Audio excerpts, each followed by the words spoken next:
Thanks, Brian. Brian was my flight instructor, if you're wondering why I'm wearing my new garb. I appreciate, Brian, your leadership, your stewardship, your support, and your kind words about everybody that's gathered around, everybody from CAL FIRE, the mechanics, the folks that had a dream and made it a reality and have been persistent in pursuit of that dream. I want to thank you, Chief, for your tenacity on this. Your pride was well on display here. I know how meaningful this moment is to you and your team and the folks behind you, because this is a big deal.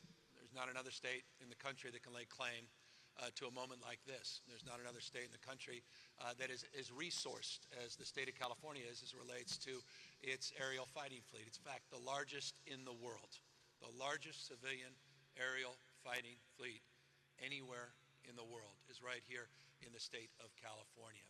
And our state of mind has always been that good enough never is, that we have to step up our game. The challenges that were laid out, you heard the comments about the notion of seasonality now being disabused, the fact that we had one of the worst fires in California history in the middle of the winter in January, where we had a fire attached to 100-mile-an-hour winds, one of the most devastating and deadly wildfires in our state's history just a few months ago, only underscores the urgency of this moment, the urgency of continuing to make additional progress.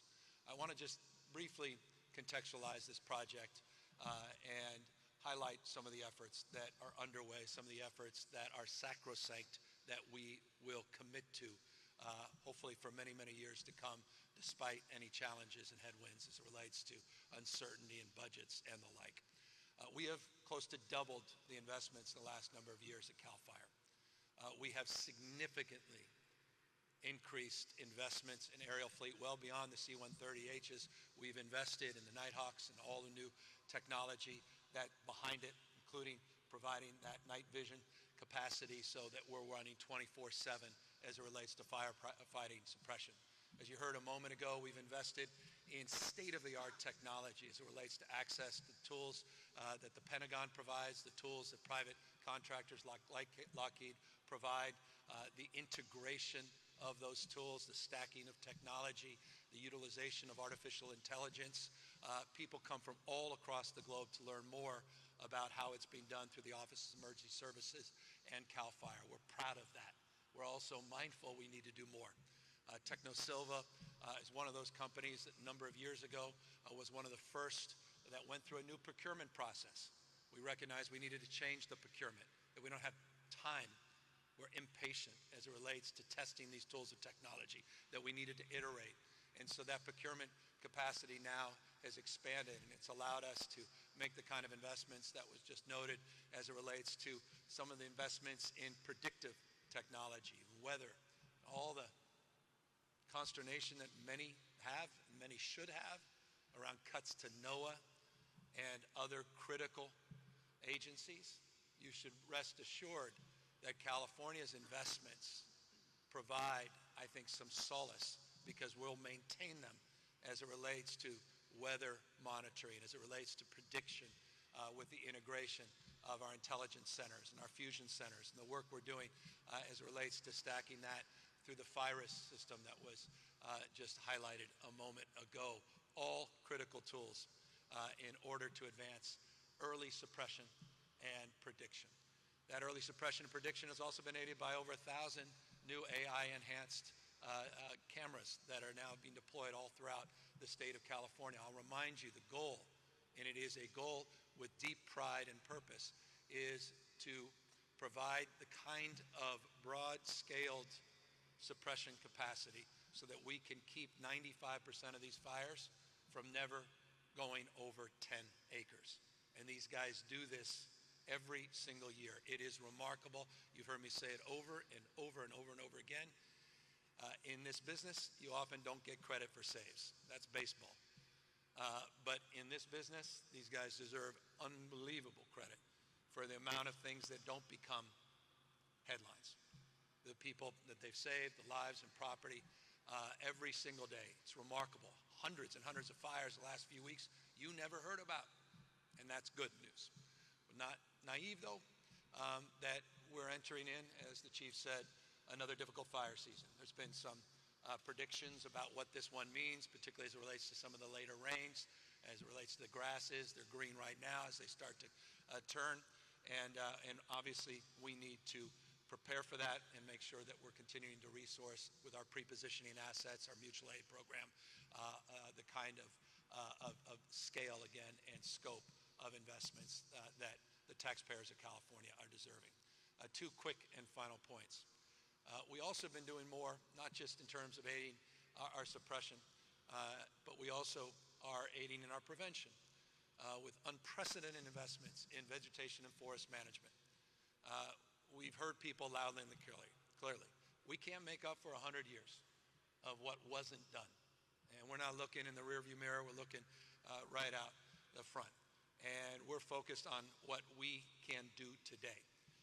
As you know, one of my first acts as governor, we didn't wait for these devastating fires. My first act as governor was doing an emergency proclamation to fast track some critical vegetation and forest management projects. We created a new wildfire task force that led to an action plan with 99 specific wildfire action plans. We need to put a new dashboard up to make us more accountable to achieving our goals.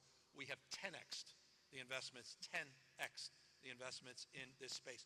$2.5 billion has been invested. Over 2,200 projects have been completed or are underway. 1.9 million acres were treated just between 2021 and 2023, 730,000 acres in calendar year 2023 alone. We have never achieved the kind of scale of that kind of investment in the past, and no, it's not enough.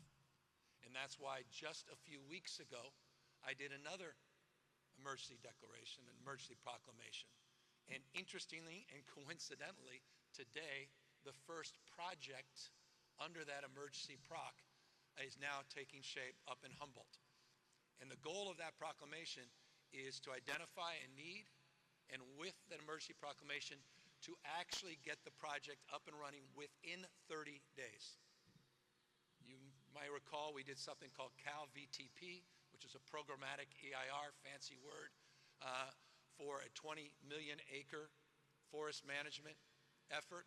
But there's small projects that were falling through the gaps, and this closes the gap in terms of those small projects and allows us to move forward with administrative oversight that allows us to make decisions quickly.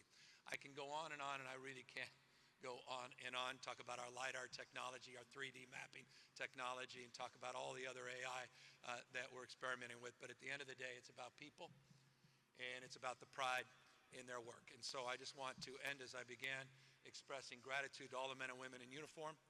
I've seen it firsthand. You don't have to impress me with the work you're doing. I see it over and over and over and over again. Your exhaustion, time away from your family, your sacrifice, the risks you take to your life to protect people and property. And that's what makes good states great states. And so it's with a deep sense of pride and spirit that I want to just extend further gratitude to all of you, not just for the work you've done, but the work we're going to expect of you in the next days, weeks, months, and sadly over the course of many, many years. Final point, we need federal support. 57% of the state's land is federal. 3% is in the hands of the state. I'll repeat that. 57% of the forest land in California is federal responsibility. 3% is the state. Now, we're not here to focus on who's to blame. We're focused on what to do. We have a shared stewardship agreement with the federal administration, but we need to see it funded. This administration just cut 10% of the U.S. Forest Service budget. You can't even make that up.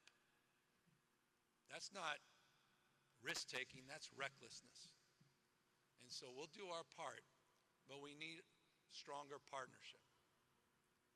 And final words, in closing, that's not a political statement that's partisan. We thanked Alex Padilla. We thanked former Senator Dianne Feinstein. I remember my last meeting with her was about these two assets, and the 7 that we were able to bring together. Quite literally, my last meeting with her.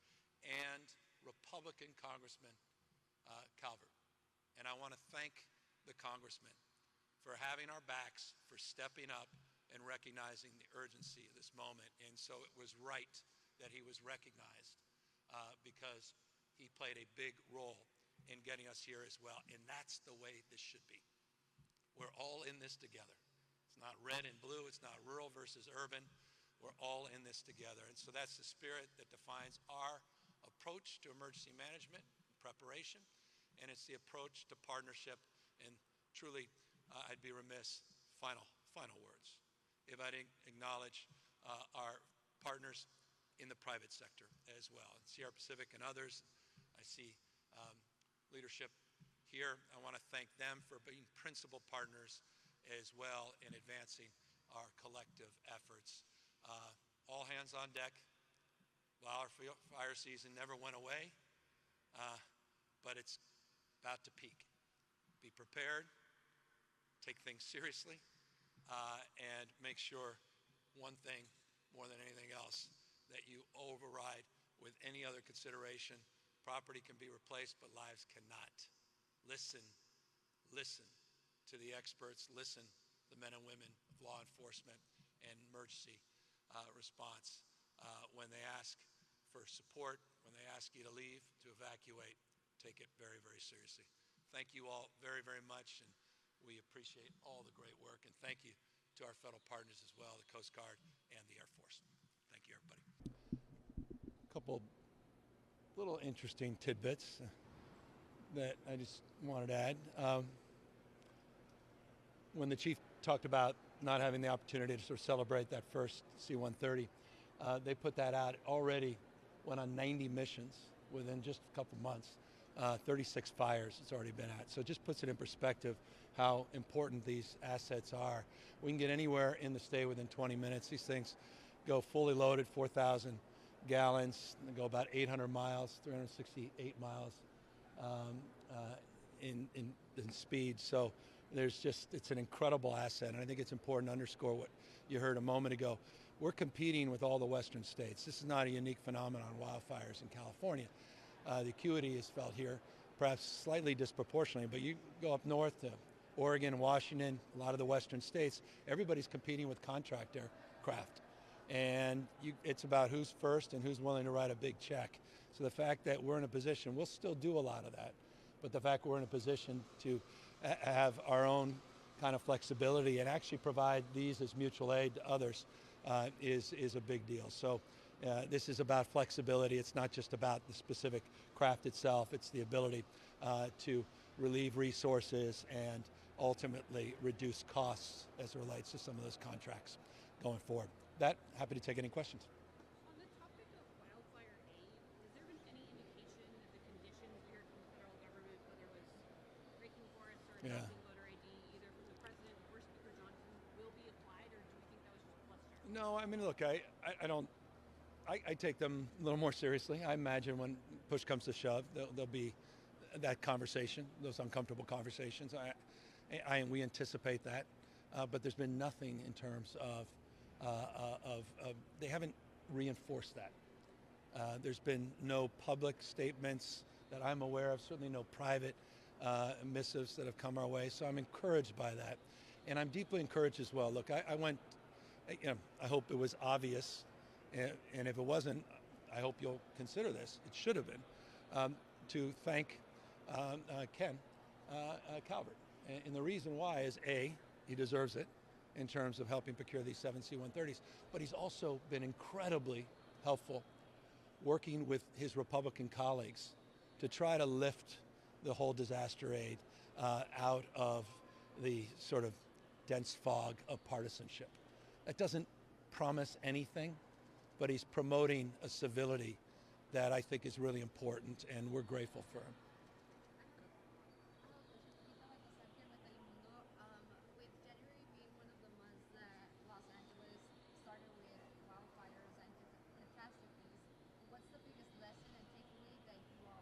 Well, this notion of seasonality just completely disabused.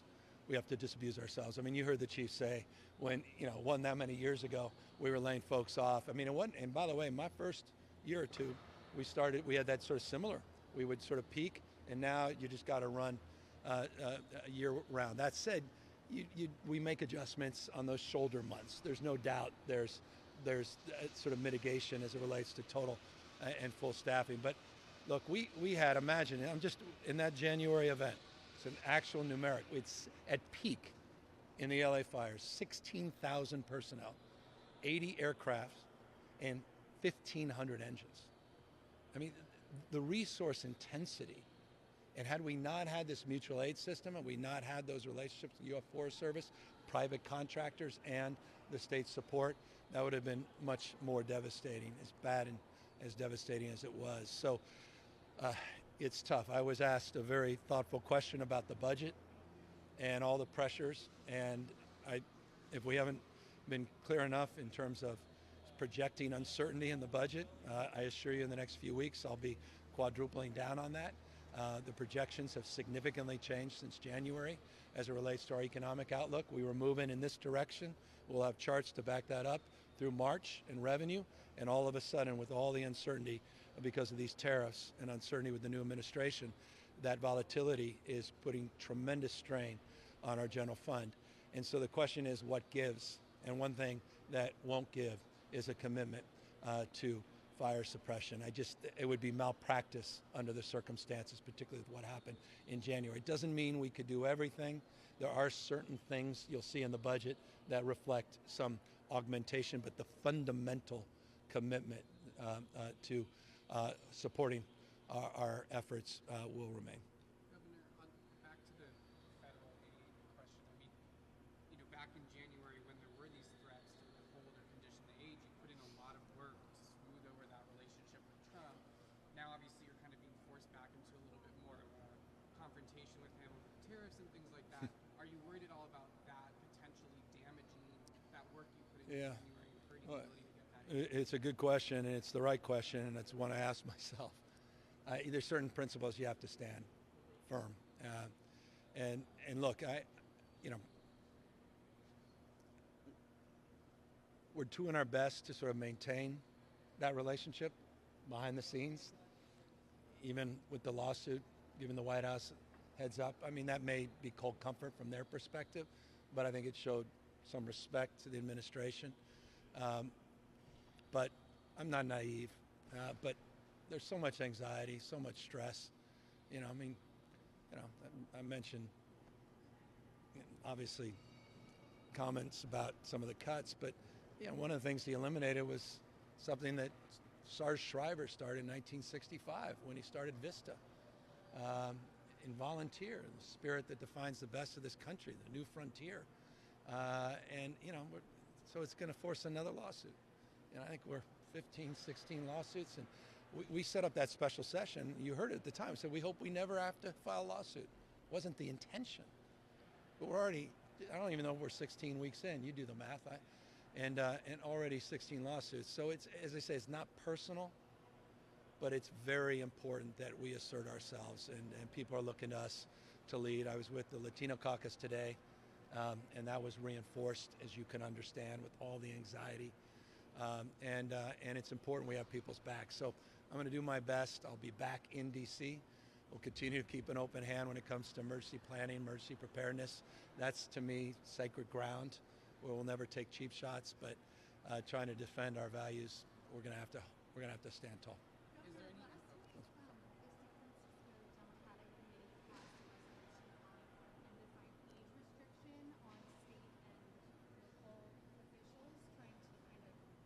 That we're too old or too young? Which one?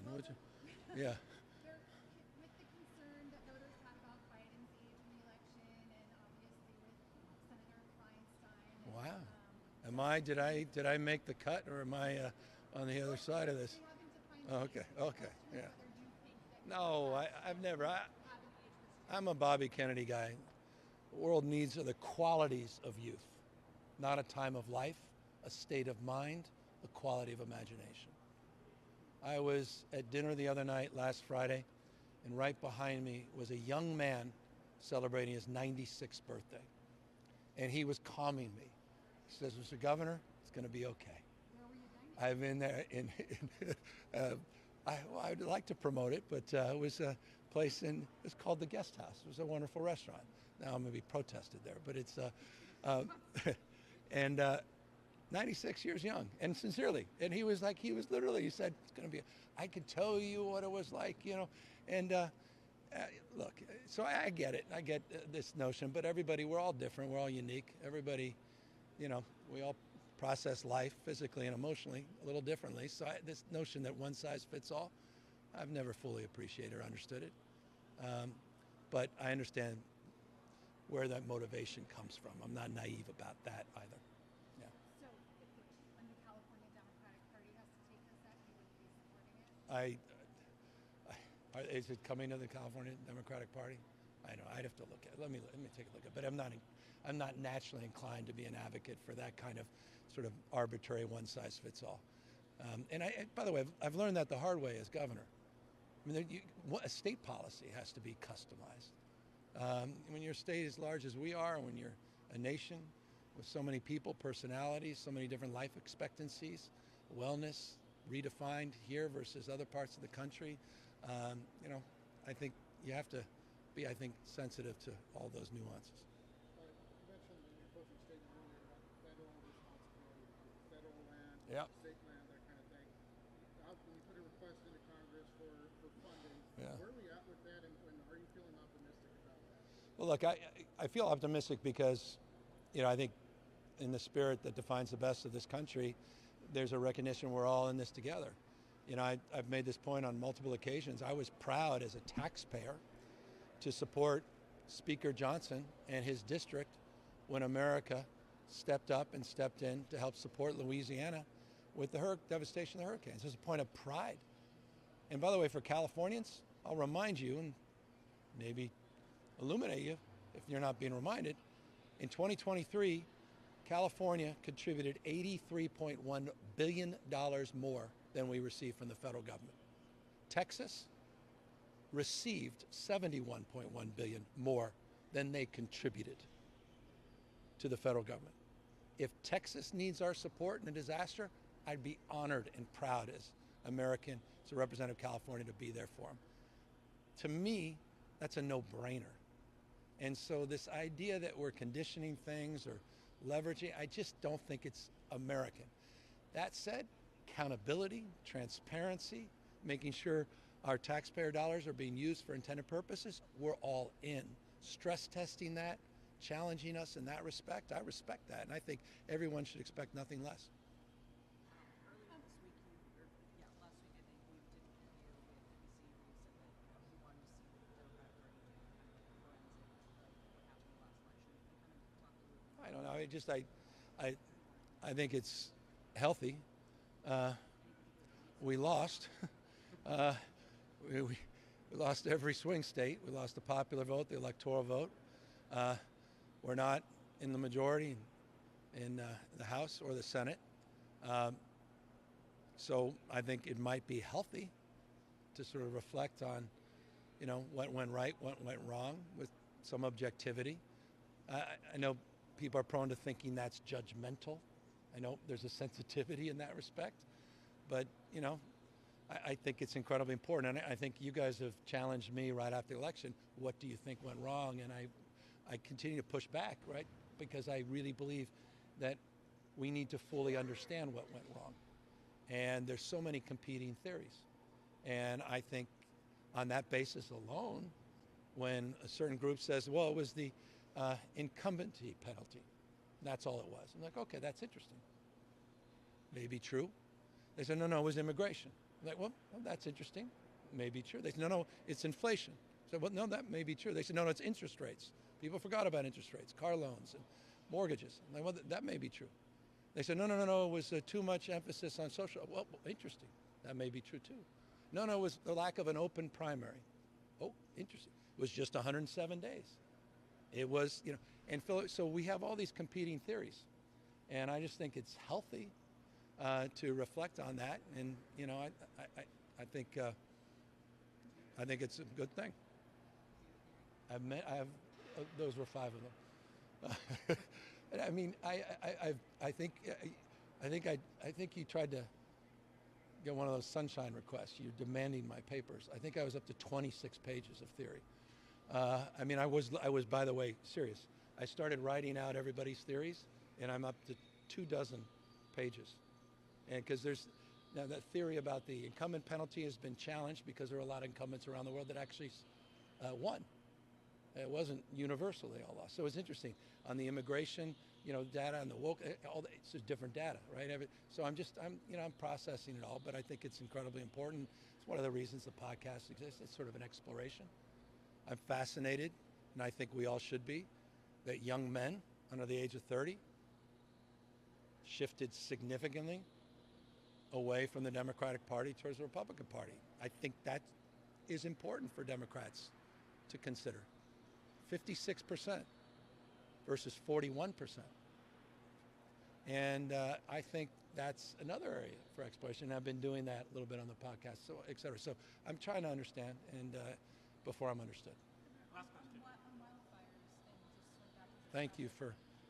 kind of. Oh, On shoot. the state's insurance crisis. No, good. And so far how the insurance commissioner has been so far this year, and just, I don't know, has there been any side of this issue that's tried to reach out to your office to get you more involved, and do you have any thoughts on it? Well, we're deeply involved in the insurance question. As you know, we did an executive order that led to a lot of the reforms that the insurance commissioner advanced in the sustainable insurance program. Had we not advanced a number of those reforms when we did, that FAIR plan would have been completely insolvent, and we'd be in a very different place as it relates to the admitted market. It was profoundly consequential what was done last year, and it will be even more consequential what we do this year and over the next few years. Forgive me, a podcast. I just had a podcast with Senator Whitehouse.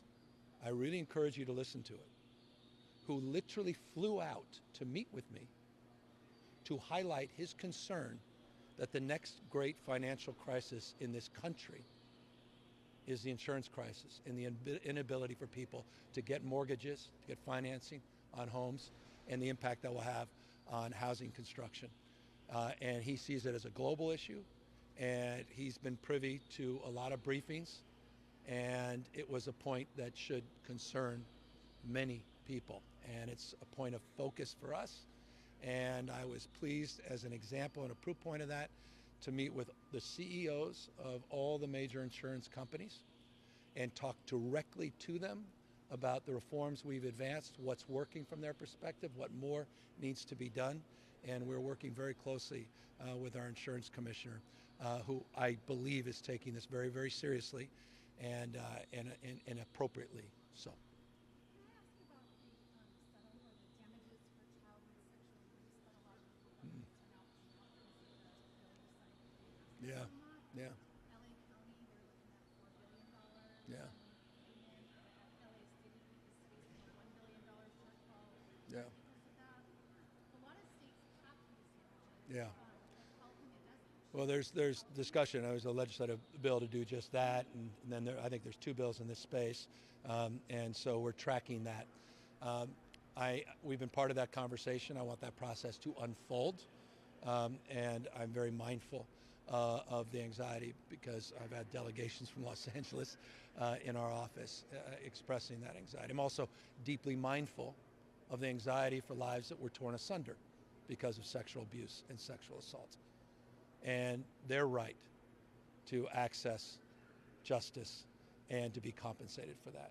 So it's a challenging issue in that respect. There was a desire to extend that sunset that was rejected last year, which I think was appropriate. The question of capping fees and some of the more unsavory folks out there that are doing this not to seek justice, but to make a buck, have raised some questions that I think are important, and obviously the legislature is considering them. Do you feel like it's gone too far with the lawsuit? I think that I am privy to some of the marketing that some of these firms have done that were not in the spirit of that law. They seem to seek wealth, not justice. And I think they have created a problem for those that want to do the right thing and those that do the right thing and try to seek justice on behalf of their clients. And so I'm not surprised there are bills in the legislature, and I'm not surprised that we've had deep conversations with the LA delegation, and you should not be surprised that we'll continue to over the course of the next number of months and see where we land. One more, sorry, one more disaster question. Circling back a little bit to what we were talking earlier, but is there any more insight you can give us into your own thinking as you're trying to decide, like, when it rises to the level of being worth pushing back on the Trump administration versus, you know, biting your tongue or holding back a little bit in order to protect that relationship? Because you've talked about wanting to react to stuff that really hasn't been saying. Yeah. Can you, like, It's interesting. speak a little bit more to, like, what that is? Literally, interestingly, in one of the caucus meetings that I had yesterday, this was the question asked, you know, just what our thinking is. And I said, if you want to make a point, you may want to reconsider.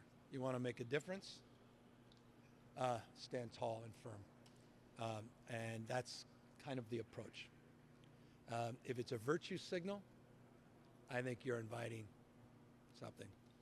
But if it's a fundamental principle like tariffs, literally gutting the economy of the state and creating so much uncertainty, it's going to take years and years. I mean, to wreck the economy, now the fourth largest economy in the world, California, to overnight do that, you have to stand on principle. And so that's the approach we'll take. Thanks, guys.